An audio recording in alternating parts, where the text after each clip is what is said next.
ازمه الاجانب ما زالت مستمره في الاهلي وفي الزمالك. ليه؟ انا في حاجه مستغرب لها جدا. هو هل يعقل انه الاهلي والزمالك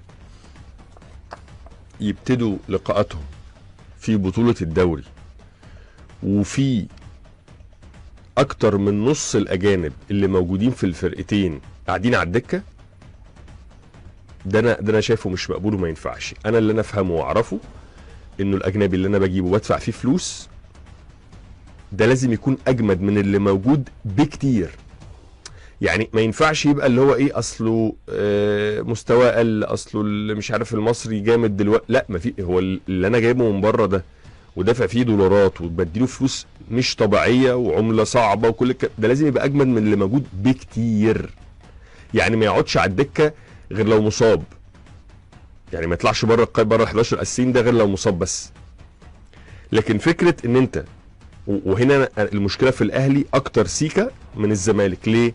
لان انا هتفهم ان ممكن مثلا ايه ادم كايد، عبد الحميد معالي، شيكو بنزا لسه هتديهم مثلا 4 5 6 ماتشات بيلينوا بيطبعوا لسه داخلين على فرقه جديد. لكن مثلا مش هدي نفس العذر لسيف الجزيري ابدا، مش هدي العذر لصلاح مصدق ابدا. ليه؟ لان دول خلاص موجودين، دول موجودين بقالهم فتره. المستوى المزري اللي قدمه سيف الجزيري ده يليق بان ده يبقى الفرود الاجنبي لفرقه زي الزمالك.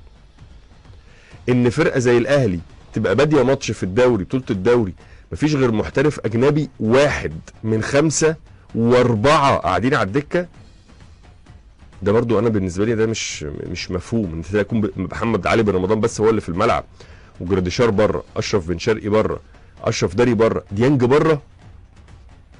فانا يا جماعه انا بشوف انه احنا عندنا مشكله كبيره في تقييم اللاعبين بشكل عام.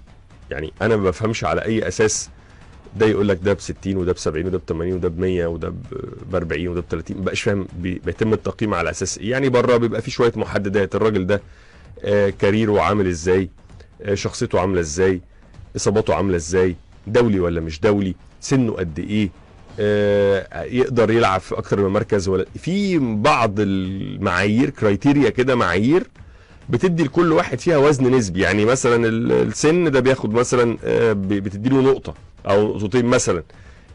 مثلا بيلعب عنده مرونه تكتيكيه ده مثلا نقطتين. الراجل ده تاريخه قبل كده عامل ازاي نقطه. مش وتيجي تجمع تشوف هو واخد كام من كام، واخد من 9 على 10 8 على 10 7 على 10 6 2 3. وعلى هذا الاساس تبتدي تحطه في الكاتيجوري اللي عندك اللي انت اوريدي عاملها، وتشوف ده يخش في انهي كاتيجوري. ده يخش في الميجا ستار كريستيانو رونالدو، محمد صلاح، الناس ميسي، الناس دي، فهدي له مرتب عامل ازاي يا راجل. ده حتى محمد صلاح اللي هو محمد صلاح ليفربول نشفوا ريقه عبال ما جدد عقده بالرقم اللي هو عايزه ومفاوضات ونيجوشيشن. وده ايه ده اللعيب اللي موقف ليفربول على حيله. احنا عندنا هنا تلاقي لك ده بياخد 100 مليون جنيه في السنه. بيعمل ايه 100 مليون جنيه؟ ما تعرفش. بياخد 70 ليه؟ ما تعرفش. 40 ليه؟ برضه ما انتش فاهم. ده بياخد $1,500,000. راجل احنا عندنا لعيبه اجانب في مصر بتاخد فلوس اكتر من لعيبه بتلعب في الدوري الايطالي والدوري البرتغالي والدوري الفرنسي. انت متخيل؟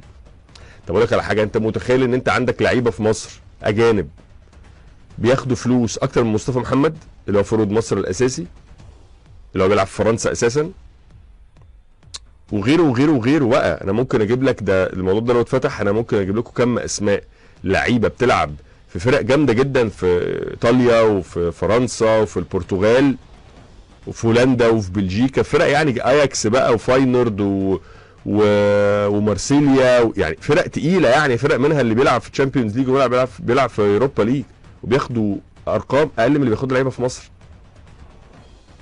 فانا دي ما يعني ايه لعيب في مصر يكون بياخد 2 مليون دولار؟ يعني ايه يعني ازاي لعيب مصري يتقاضى في الموسم 2 مليون دولار؟ انا مش فاهمها يا جماعه بصراحه. يعني مع كل الاحترام والتقدير لكل اللعيبه والله على راسي، بس انا مش قادر افهم يعني ايه لعيب في مصري ياخد 100 مليون جنيه في السنه. ف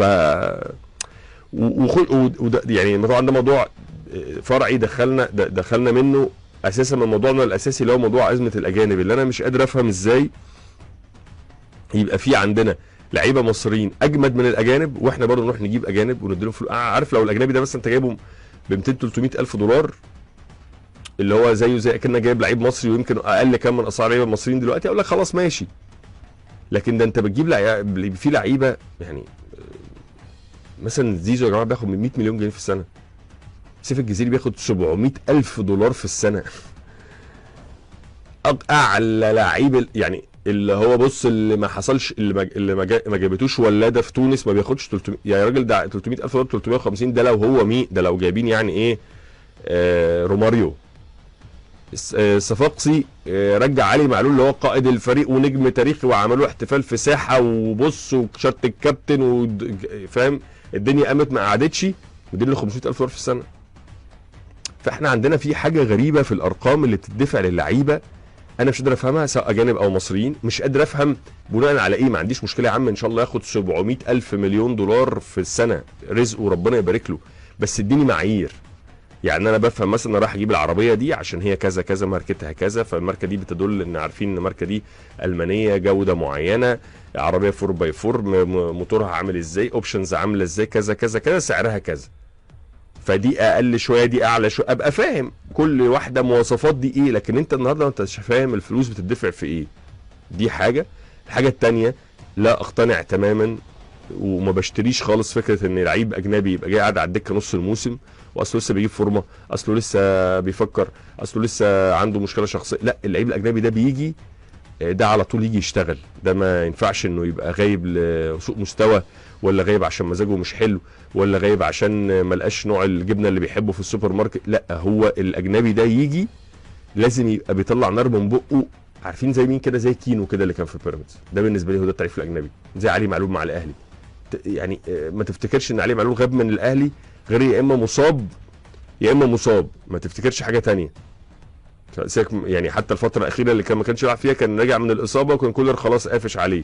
غير كده علي معلول كينو يعني دي حاجات ما اللي هو لعيب جوه الملعب، رجليه في الملعب على طول، ستاندنج موجود، مؤثر، ليه مردود جوه الملعب. هو ده المحترف اللي انت تدفع فيه فلوس واللي يبقى واخد مكان لعيب مصري. لكن غير كده لا يا عم، انا اطلع لعيب مصري حد زي شحاته ولا زي حسام عبد المجيد ولا زي ولا زي عبد المنعم اللي كان مشي من الاهلي عشان ما كانش ليه مكان، واديله وقت واصبر عليه، وانا عارف ان ده بعد سنه هيبقى ابرك من 60 الف محترف بيجي ياخد فلوس وما يعملش اي حاجه.